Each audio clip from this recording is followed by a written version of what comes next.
Assalamualaikum warahmatullahi wabarakatuh. Baik, berjumpa lagi pada materi statistika pendidikan, di mana pada kesempatan ini kita akan membahas tentang memahami data dan penyajian data. Jadi kita akan membahas tentang data. Ya, pada materi data ini ada beberapa hal yang akan kita bahas. Yang pertama adalah pengertian data, kemudian yang kedua adalah jenis-jenis data, dan yang terakhir adalah penyajian data. Baik, kita langsung ke pengertian. Apa sih itu data? Nah, data dalam Kamus Besar Bahasa Indonesia itu adalah informasi dari representasi digital berupa teks, angka, gambar, atau suara.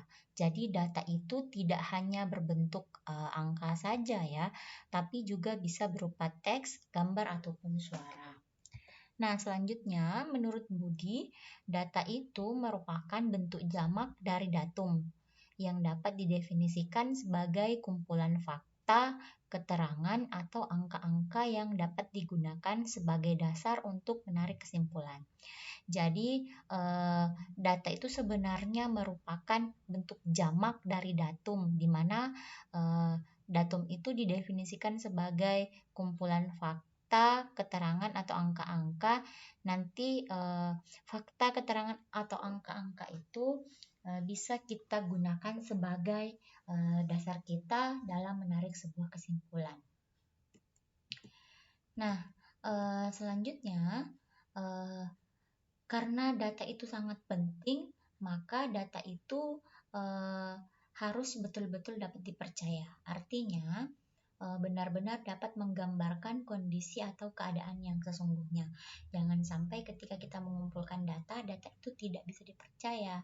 Ya, jadi memang harus betul-betul dapat dipercaya sehingga data itu bisa menggambarkan keadaan yang sesungguhnya di lapangan. Nah, selanjutnya materi kedua adalah jenis-jenis data, di mana dibedakan atas beberapa bentuk. Yang pertama, data berdasarkan sifatnya, ada yang namanya data kualitatif. Nah, data kualitatif itu adalah data yang bukan berupa angka. Nah, karena dia bukan berupa angka, berarti biasanya dia berupa kata-kata. Jadi ciri-cirinya biasanya tidak bisa dilakukan operasi matematika. Jadi pada data kualitatif itu kita tidak bisa mengoperasikan matematika di dalam data kualitatif. Kenapa? Karena ya itu tadi, data kualitatif itu bukan angka, sedangkan yang bisa kita lakukan operasi matematika hanyalah data yang berupa angka. Selanjutnya, data kuantitatif, di mana data kuantitatif itu adalah data yang dinyatakan dalam bentuk angka. Jadi, ketika kita mengumpulkan data dalam bentuk angka, maka bisa dipastikan bahwa data tersebut adalah data kuantitatif. Selanjutnya, ada jenis data berdasarkan cara memperolehnya. Itu ada yang namanya data primer, di mana data primer itu adalah data yang diperoleh dengan mengumpulkan secara langsung oleh peneliti dari sumber datanya. Dan maksudnya adalah data primer itu dikumpulkan langsung oleh peneliti dari sumber datanya. Misalnya, ketika kita akan meneliti tentang hasil belajar, maka peneliti itu langsung yang memberikan tes kepada siswa, dan kemudian hasil tes itulah yang nanti menjadi data hasil belajarnya. Seperti itu. Jadi peneliti langsung mengambil datanya dari sumber tanpa ada perantara dari orang lain.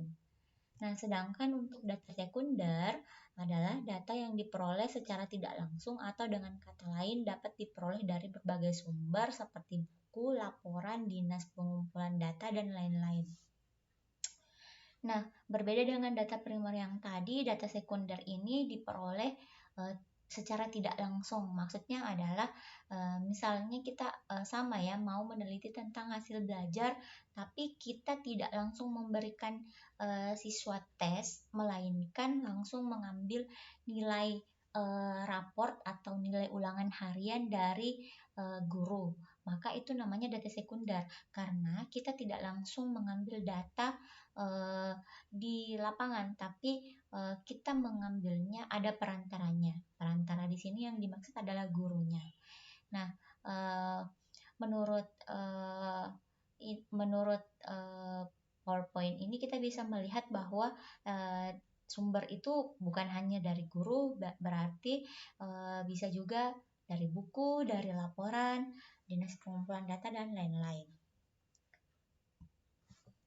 Selanjutnya, data berdasarkan penyusunannya.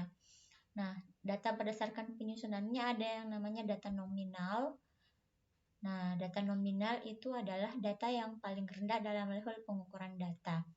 Jadi biasanya data nominal itu contohnya seperti jenis kelamin, tanggal, dan tempat lahir seseorang.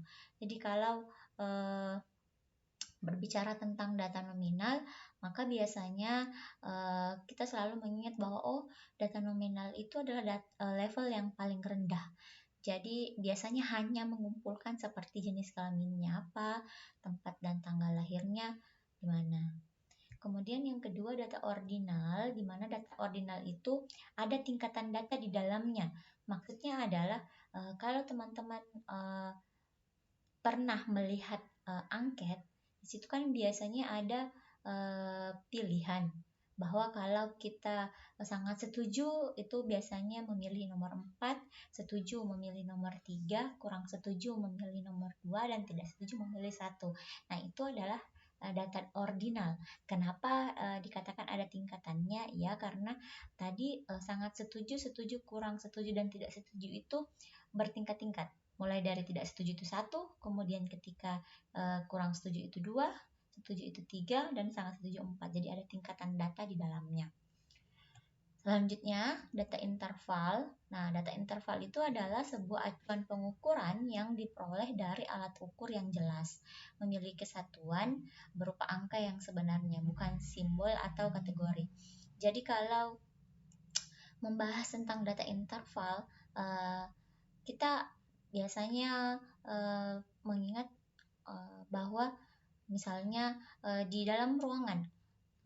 Di dalam ruangan itu biasanya suhunya berada di antara misalnya 30 derajat sampai 32 derajat. Nah, di situ ada kata berada di antara 30 sampai 32. Berarti bisa saja 30, 31 sampai 32. Yang jelas dia tidak kurang dari 30 dan tidak lebih dari 32. Itu maksudnya interval.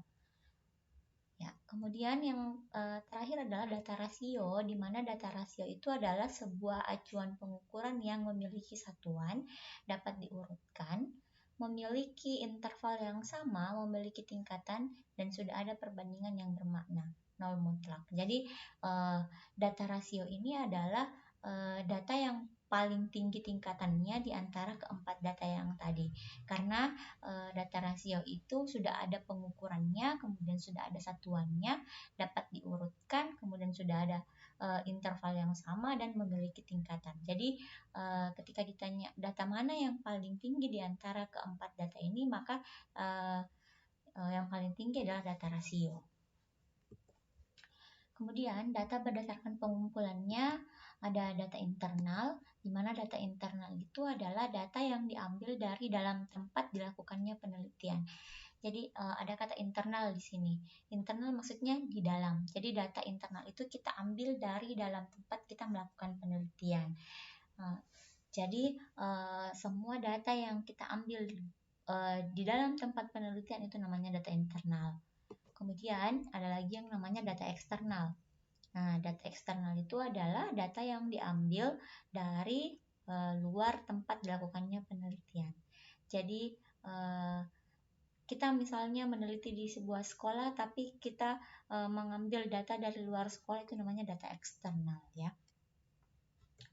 Kemudian data berdasarkan sumbernya ada yang namanya data cross section, di mana data cross section itu menunjukkan bahwa data tersebut merupakan data yang diambil pada waktu tertentu. Jadi data cross section itu selalu diambil pada waktu tertentu. Jadi tidak pada satu kali saja ya. Jadi misalnya kita akan meneliti tentang misalnya persepsi mahasiswa terkait misalnya moderasi beragama. Nah, maka kita akan mengambil datanya di satu waktu tertentu. Maka di waktu itu saja maka namanya adalah data cross section. Sedangkan data time series adalah data yang diambil dari waktu ke waktu atau dalam periode waktu tertentu. Maksudnya adalah ketika kita mengumpulkan data tidak hanya satu kali, nah kita terus-menerus datang ke tempat kita mengambil data, itu namanya data time series karena pengumpulan datanya tidak hanya selesai dalam satu waktu, tapi kita ke sana misalnya setiap pekan atau setiap bulan dan seterusnya seperti itu. Ini yang namanya data time series. Nah, selanjutnya penyajian data. Nah, setelah data dikumpulkan, hal yang paling penting selanjutnya adalah penyajian data. Jadi, penyajian data itu tidak hanya membantu ketika peneliti ingin mengetahui gambaran data awal, tapi juga digunakan pada analisis inti penelitian atau pelaporan. Jadi peneliti harus bisa menyajikan data supaya nanti data itu bisa digunakan ketika kita menganalisis inti penelitian atau pelaporan kita. Nah, fungsinya penyajian data adalah memberikan gambaran awal dari data yang sudah kita kumpulkan sehingga informasi data itu bisa cepat dimengerti dan tentunya dapat memudahkan proses analisis data kita nantinya. Nah, ada beberapa cara untuk penyajian data. Di sini yang pertama adalah tabel satu arah, di mana ketika kita memperhatikan tabelnya, di sini ada kategori usia dan jumlah responden. Kenapa disebut satu arah? Karena hanya satu kolom saja yang digunakan untuk mengumpulkan datanya. Jadi di sini ada kategori usia kurang dari 25 tahun, jumlah respondennya 12, 26 sampai 30 tahun, jumlah respondennya 15 dan seterusnya. Jadi ini adalah contoh untuk tabel satu arah. Kemudian ini adalah contoh untuk tabulasi silang, di mana ada kategori usia, kemudian ada jenis kelamin yang terdiri dari laki-laki dan perempuan. Jadi di sini lebih rinci lagi jumlah data yang per kategori usia berdasarkan jenis kelaminnya. Jadi di kategori usia kurang dari 25 tahun ternyata ada 8 orang laki-laki dan ada 4 orang perempuan. Seperti ini. Jadi nanti di bawahnya nanti di total berapa laki-laki dan berapa perempuan.